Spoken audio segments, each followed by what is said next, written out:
Hello everyone. आज Haryana police SI का paper हुआ था और उसके लिए आप लोगों की जो भी कंप्यूटर के क्वेश्चन रहे हैं वो बहुत ही इजी क्वेश्चन थे, जो हमने सारे के सारे पीडीएफ के अंदर करवा रखे थे। इससे पहले हमारी जो वीडियो आई है 4 ही वीडियो से सारे के सारे क्वेश्चन कवर हो जाते हैं और अगर आप देखोगे तो वहाँ पे आपको सारे के सारे क्वेश्चन मिल जाएंगे। तो चलिए देख लेते हैं आज की वीडियो के अंदर हमारा जो कंप्यूटर का पहला क्वेश्चन है उसका क्या आंसर रहेगा। तो यहाँ से हम स्टार्टिंग करते हैं कंप्यूटर के क्वेश्चन की। तो कंप्यूटर का क्वेश्चन देख लेते हैं। पहला जो कंप्यूटर का क्वेश्चन आया हुआ है, क्वेश्चन नंबर है आपका, जिसका भी ये पेपर था भाई, बहुत ही इजी पेपर है, ज़्यादा मुश्किल नहीं है कंप्यूटर का यहाँ पे देखा जाए तो यहाँ पे हम देख लेते हैं पहला क्वेश्चन कंप्यूटर का कहाँ से स्टार्ट हो रहा है। ये रहा भाई, ठीक है। माइक्रोसॉफ्ट ऑफिस क्या है? तो माइक्रोसॉफ्ट ऑफिस से पहला क्वेश्चन पूछा गया है। माइक्रोसॉफ्ट ऑफिस जो है आपका, देखो मैं आपको डिटेल में क्वेश्चन बताऊंगा आपको सारे के सारे यहाँ पे। इसका सही आंसर तो रहेगा एप्लीकेशन सॉफ्टवेयर है। देखो सॉफ्टवेयर जो होता है आपका क्या होता है, सबसे पहले तो आपको बता देता हूँ सॉफ्टवेयर क्या होता है। सॉफ्टवेयर हम बोल देते हैं भाई सेट ऑफ इंस्ट्रक्शन जो होती है ना। पहले तो हम बात करते हैं सेट ऑफ इंस्ट्रक्शन, उससे क्या बनता है? सेट ऑफ इंस्ट्रक्शन से हमारा बनता है प्रोग्राम, ठीक है। सेट ऑफ इंस्ट्रक्शन से हमारा क्या बनता है? प्रोग्राम बनते हैं। तो सेट ऑफ इंस्ट्रक्शन से जब हमारा प्रोग्राम बन जाएगा, यानी कि निर्देशों का समूह है, प्रोग्राम कहलाता है। उसके बाद आपसे क्वेश्चन पूछा जाएगा या सेट ऑफ प्रोग्राम या कलेक्शन ऑफ प्रोग्राम, ठीक है। सेट ऑफ प्रोग्राम या कलेक्शन ऑफ प्रोग्राम क्या होता है? तो कलेक्शन ऑफ प्रोग्राम क्या होता है? सॉफ्टवेयर होता है, ठीक है, सॉफ्टवेयर होता है। ये डाउट यहाँ तक क्लियर हो गया आपका। उसके बाद देखो यहाँ पे, उसके बाद है नेक्स्ट आपका भाई, जो आपका सॉफ्टवेयर है, सॉफ्टवेयर कितने टाइप का होता है? सॉफ्टवेयर हमारा मुख्य रूप से 2 तरह के होते हैं। सॉफ्टवेयर कितने तरह के होते हैं? सॉफ्टवेयर 2 तरह से होते हैं। एक होता है आपका सिस्टम सॉफ्टवेयर और एक होता है आपका एप्लीकेशन सॉफ्टवेयर, ठीक है भाई। एप्लीकेशन सॉफ्टवेयर कौन से होते हैं? एप्लीकेशन यानी कि ऐप, आप ऐप समझ सकते हो। तो ऐप का मतलब क्या होता है? ये हमारे कंप्यूटर के लिए कंपलसरी तो नहीं होते, लेकिन हमारे काम को आसान बनाते हैं, जो हमारी ज़रूरत को पूरा करते हैं। अपने काम को आसान बनाने के लिए हम जिस भी सॉफ्टवेयर का यूज़ करते हैं वो एप्लीकेशन सॉफ्टवेयर है, आप ये कह सकते हो। तो हमारा माइक्रोसॉफ्ट ऑफिस क्या है? माइक्रोसॉफ्ट ऑफिस एक आपका एप्लीकेशन पैकेज सूट सॉफ्टवेयर है, ठीक है। माइक्रोसॉफ्ट का जो ऑफिस है, एमएस ऑफिस क्या है, ये आपका एप्लीकेशन पैकेज सूट सॉफ्टवेयर है। और इसको किसने बनाया है? माइक्रोसॉफ्ट को। माइक्रोसॉफ्ट को बनाने वाले कौन है? माइक्रोसॉफ्ट को बनाने वाले हैं आपके 2 व्यक्तियों का नाम आता है। इसके फाउंडर कौन है? इसके फाउंडर है बिल गेट्स, ठीक है, बिल गेट्स। कमांडो वालों के पेपर में आ सकता है भाई ये, बिल गेट्स। और इसके को फाउंडर कौन है? को फाउंडर है आपके इसके पॉल एलन, ठीक है, पॉल एलन। तो पॉल एलन जो थे इसके को फाउंडर थे। और बिल गेट्स क्या हैं? बिल गेट्स हैं आपके इसके माइक्रोसॉफ्ट के फाउंडर, ठीक है, ध्यान रखिएगा। और इसके जो सीईओ कौन है? सत्या नडेला। सीईओ कौन है भाई इसके? सत्या नडेला, ध्यान रखिएगा। माइक्रोसॉफ्ट का जो हेड ऑफिस है वो कहाँ पे है? अमेरिका के अंदर। कहाँ है?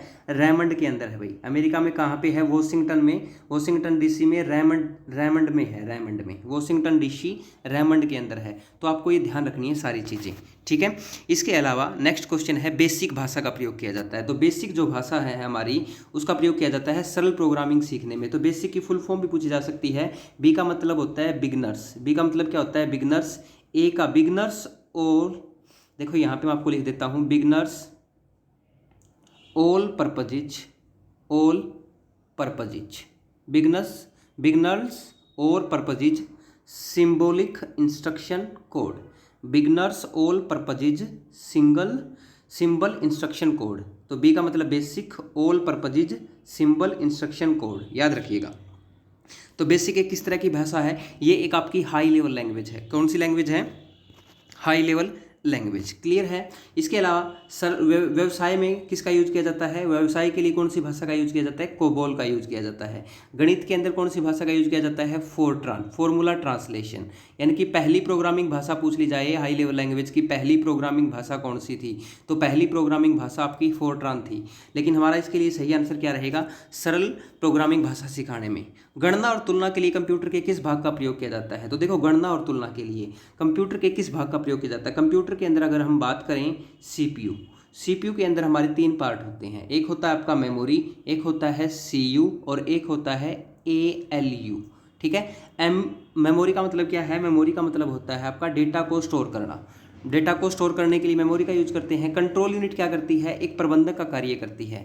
कंट्रोल यूनिट क्या करती है, एक मैनेजमेंट का काम करती है, एक प्रबंधक का कार्य करती है। और ए एल यू का मतलब देखो, ए का मतलब होता है arithmetic and L U logic unit, arithmetic and logic unit. Arithmetic का काम क्या होता है, जोड़ने का, घटाने का, गुणा करने का, भाग करने का। इस तरह से आप कह सकते हो अर्थमेटिक का काम हो गया गणितीय गणनाएं करने का, गणितीय गणनाएं करने का। और जो लॉजिक यूनिट है उसका किसका लिए हो गया, तुलनात्मक कार्यों के लिए। तो गणना और तुलना के लिए किसका प्रयोग किया जाएगा, तो इसका सही आंसर रहेगा यहाँ पे ALU। क्लियर है। उसके बाद आगे देख लेते हैं, एक निबल में कितने बिट होते हैं।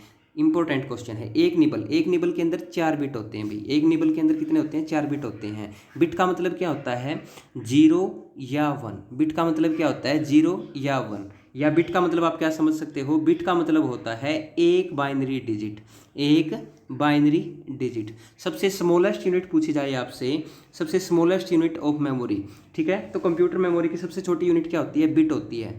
बिट को हम किससे रिप्रेजेंट करते हैं, स्मॉल बी से करते हैं। जब आपकी 4B बन जाएगी तब क्या हो जाता है, आपका एक निबल हो जाता है। और जब आपकी 8 बिट हो जाती है, 8 बिट से क्या बनता है आपका, 1 बाइट बनता है, ध्यान रखिएगा।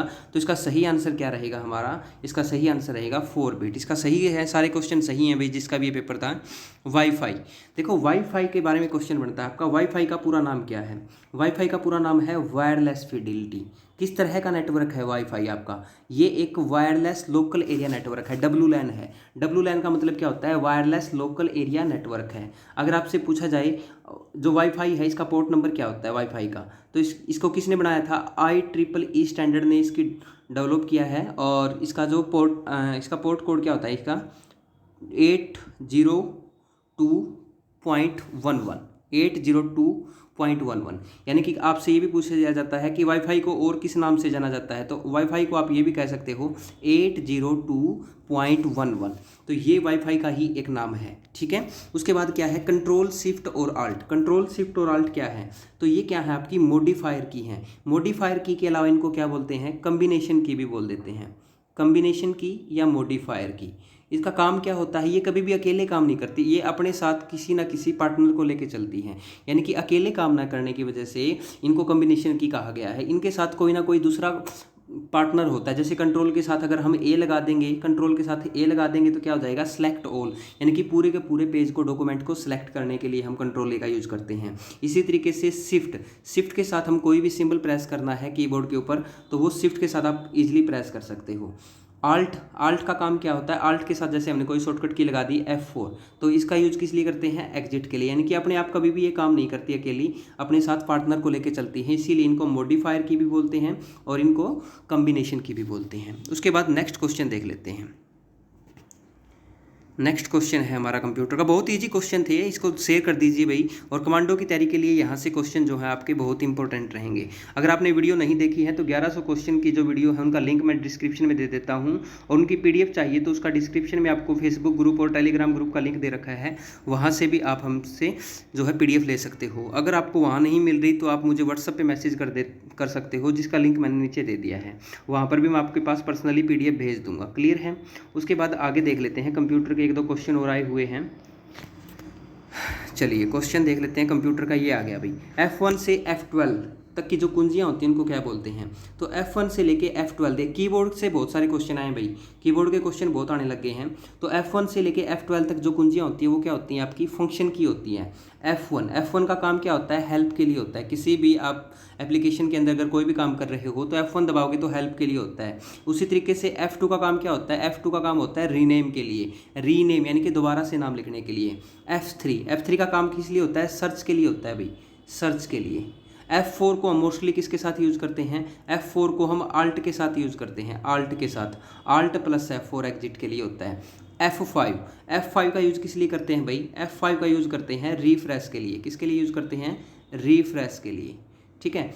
उसके बाद आपके इंपॉर्टेंट है जो F7 की अगर हम बात करें तो ये स्पेलिंग एंड ग्रामर के लिए होती है, स्पेलिंग और ग्रामर के लिए। अगर स्पेलिंग में एरर है तो नीचे रेड लाइन आ जाएगी, और अगर ग्रामेटिकली कोई भी एरर है तो ग्रीन लाइन आ जाएगी। तो ये भी बात ध्यान रखिएगा आप, जो F7 होती है वो स्पेलिंग एंड ग्रामर के लिए होती है। और स्पेलिंग के लिए अगर कोई भी दिक्कत है, स्पेलिंग मिस्टेक है तो रेड लाइन आ जाएगी, और अगर आपका ग्रामेटिकली कोई मिस्टेक है तो ग्रीन लाइन आ जाएगी। देखो जी जी मीन ग्रामर और जी मीन ग्रामेटिकली, ध्यान रखिएगा। उसके बाद आपकी जो इंपॉर्टेंट पूछी जाती है F11 फुल स्क्रीन के लिए होती है, टॉगल फुल स्क्रीन के लिए होती है। और F12 का मतलब किस लिए यूज़ होता है, सेव एज के लिए, ठीक है, सेव एज। तो ये लिख लो साथ के साथ में कॉपी पेन लेके, इंपॉर्टेंट है। असेंबली लैंग्वेज की अगर बात करें, असेंबली लैंग्वेज कौन सी होती है, असेंबली लैंग्वेज आपकी लो लेवल ही लैंग्वेज होती है। अगर आपसे पूछा जाए प्रोग्रामिंग लैंग्वेज, तो प्रोग्रामिंग लैंग्वेज होती है वो कितने टाइप की होती है, अगर अकॉर्डिंग टू जनरेशन बात करें तो 5 टाइप की होती है, अकॉर्डिंग टू जनरेशन, ठीक है, 5th यानी कि 5 टाइप की हो जाएगी। और अकॉर्डिंग टू हम आपके वैसे स्ट्रक्चर के अकॉर्डिंग देखते हैं तो इनको ये 2 टाइप्स की होती है। प्रोग्रामिंग लैंग्वेज कितने टाइप की होती है, 2 टाइप की होती है। 2 टाइप कौन कौन से होते हैं, एक होती है LLL और एक होती है HLL। LLL का मतलब क्या होता है, low level language, low level language, निम्न स्तरीय भाषा, हाई लेवल लैंग्वेज, उच्च स्तरीय भाषा। तो आपकी लो लेवल लैंग्वेज जो होती है, निम्न स्तरीय भाषा होती है, वो 2 तरह की होती है। लो लेवल लैंग्वेज कौन सी होती है, एक बाइनरी लैंग्वेज होती है और एक असेंबली लैंग्वेज होती है। एक बाइनरी लैंग्वेज होती है, एक असेंबली लैंग्वेज होती है। बाइनरी लैंग्वेज को मशीन लैंग्वेज भी बोलते हैं, और जो असेंबली लैंग्वेज है तो वो पूछा गया है, असेंबली लैंग्वेज क्या है, लो लेवल लैंग्वेज है, ध्यान रखिएगा। क्लियर है। उसके बाद आपके कंप्यूटर के शायद और क्वेश्चन तो नहीं हैं, फिर भी देख लेते हैं, अगर हैं तो एक क्वेश्चन और हो सकता है आपका कंप्यूटर का। तो कंप्यूटर के जितने भी क्वेश्चन थे आपके सारे के सारे ईजी थे भाई, ठीक है। कंप्यूटर के जितने भी क्वेश्चन थे आपके सारे के सारे क्या थे, ईजी क्वेश्चन थे। आगे मेरे ख्याल से कंप्यूटर का कोई क्वेश्चन नहीं है।